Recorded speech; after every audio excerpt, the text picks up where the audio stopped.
जय श्रीमन नारायण।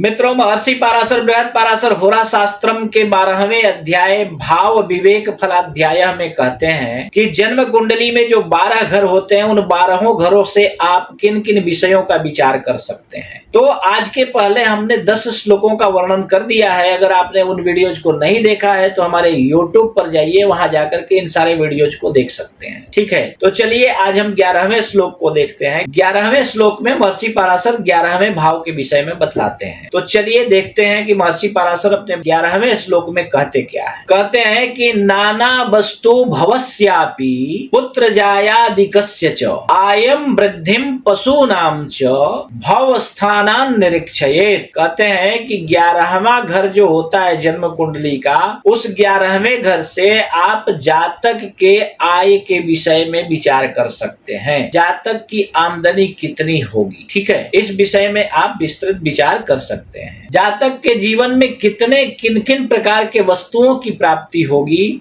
इस विषय में भी आप 11वें घर से विचार कर सकते हैं। जातक के जीवन में भौतिक लाभ कितना होगा। भौतिक लाभ का मतलब कि सुख सुविधा के साधन, पत्नी, पुत्र आदि के विषय में भी आप 11वें घर से विचार कर सकते हैं। बहुत लोग समझते हैं कि 7वें घर से ही केवल पत्नी के विषय में विचार किया जाता है। ऐसी बात नहीं है, 11वें घर से भी आप, क्योंकि ये भौतिक सुख साधनों की श्रेणी में आता है। ठीक है, तो किसी स्त्री के लिए हो तो उसके पति के विषय में, और किसी पुरुष के लिए हो तो उसकी पत्नी के विषय में आप 11वें घर से भी विचार कर सकते हैं। ठीक है, जातक की वृद्धि कितनी होगी, जातक की आमदनी क्या होगी, जातक के जीवन में धन की स्थिति क्या रहेगी, जातक के जीवन में पशुओं का कितना सुख मिलेगा, ये सब कुछ आप 11वें घर से जान सकते हैं। तो सबसे पहले आप 11वें घर को देखिए कि उसमें कौन सी राशि बैठी है, उस राशि का स्वामी ग्रह कौन सा है और वो कहाँ बैठा है, किस स्थिति में है, उसके डिग्री वाइज बलाबल को देखिए, वो शुभ है अथवा अशुभ है, तथा उसके ऊपर किन किन ग्रहों की दृष्टि है और उसके ऊपर दृष्टि रखने वाले ग्रह शुभ हैं अथवा अशुभ हैं। तथा दूसरी बात ये भी देखिए कि 11वें घर में कौन कौन से ग्रह बैठे हैं, उन ग्रहों में से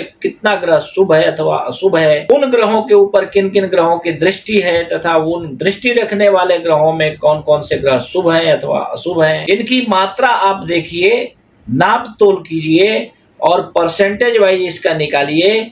अगर 50% से ज्यादा शुभ ग्रहों की स्थिति हो तो निश्चित रूप से उसके जीवन में इन सब विषयों से संबंधित शुभ फल प्राप्त होंगे, और यदि 50% से अधिक अशुभ की मात्रा हो तो निश्चित रूप से उसके जीवन में इन सभी क्षेत्रों में अशुभ फल की प्राप्ति होगी। ठीक है, तो आपको अपनी कुंडली के संबंध में कोई दुविधा हो या आपके जीवन में कोई परेशानी हो तो आप हमारे YouTube पर आइए, वहां किसी भी वीडियो के कमेंट बॉक्स में अपना date of birth, time of birth और प्लेस ऑफ बर्थ के साथ अपना प्रश्न भी लिखिए। आपको बिल्कुल निःशुल्क हमारे तरफ से आपके प्रश्न का उत्तर मिल जाएगा, परंतु थोड़ा समय नहीं मिल पाता है। जैसे ही समय मिलेगा हम आपके सभी प्रश्नों का उत्तर अवश्य ही देंगे, विश्वास रखिए।